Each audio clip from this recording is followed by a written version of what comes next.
네, 정치권 소식 살펴보겠습니다. 더불어민주당 이재명 대선 후보는 서울의 노후 아파트 단지를 찾았습니다. 네, 아파트 재건축을 주제로 간담회를 갖고 부동산 정책도 발표했는데요. 취재기자 연결해서 자세히 알아보겠습니다. 구아림 기자. 네, 이재명 후보는 서울 노원구 상계동 주공아파트 단지를 방문했습니다. 1980년대에 지어진 대규모 노후 아파트 단지인데요. 단지가 내려다 보이는 빌딩 옥상에서 상황을 전반적으로 점검했습니다. 또 주공아파트 주민들과 재건축 관련 간담회도 가졌습니다. 이재명 후보는 그간 오래된 아파트에 사는 주민들의 주거 안전을 지켜주지 못했다며 민주당 대통령 후보로서 사과드린다고 말했습니다. 특히 강북 지역 아파트가 재건축 대상에 선정되지 못한 점을 언급하며 공급 확대 방안을 마련하겠다고 했습니다. 이 후보는 그간 규제 완화, 특히 용적률이나 층수 제한을 완화해서 재건축의 문턱을 낮춰야 한다고 꾸준히 주장해 왔는데요. 이 같은 의견을 바탕으로 재건축 기준을 재검토하고 또 부정부패나 투기 우려 같은 부작용은 최소화하겠다고 했습니다.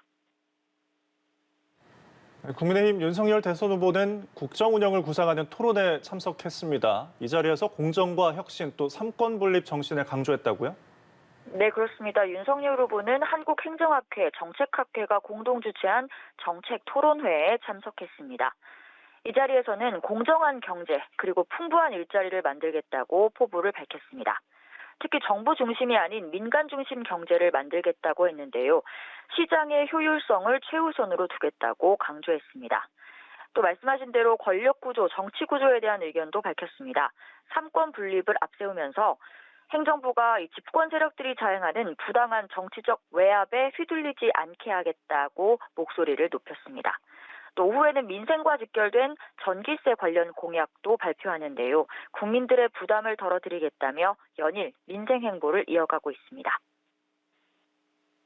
네, 정의당 심상정 대선 후보 어젯밤에 돌연 오늘 일정을 전면 취소해서 파장이 일었는데요.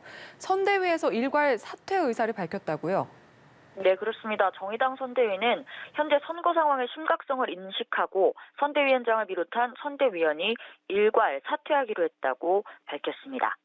심상정 후보가 어제 저녁 돌연 숙고에 들어가겠다며 오늘 일정을 취소한 데 따른 조치입니다. 대선 레이스 완주를 포기하는 것이냐, 후보가 교체되는 거냐 이런 추측이 쏟아졌는데요. 여영국 대표는 심 후보가 이번 대선 출마가 자신의 마지막 소임이라고 수차례 말했다며 사퇴 가능성은 일단 일축했습니다. 지지율 부진이 이어지는 가운데 정의당이 어떤 해법을 내놓을지 주목되고 있습니다. 또 국민의당 안철수 대선 후보는 이재명 후보에 대해 공세를 폈습니다. 변호사비 대납 의혹을 제기했던 이병철 씨가 숨진 것을 언급하며 비리 의혹에 키를 쥔 분들이 살인멸구 당하고 있다고 말했습니다.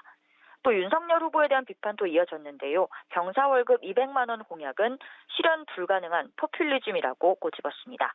지금까지 국회에서 전해드렸습니다.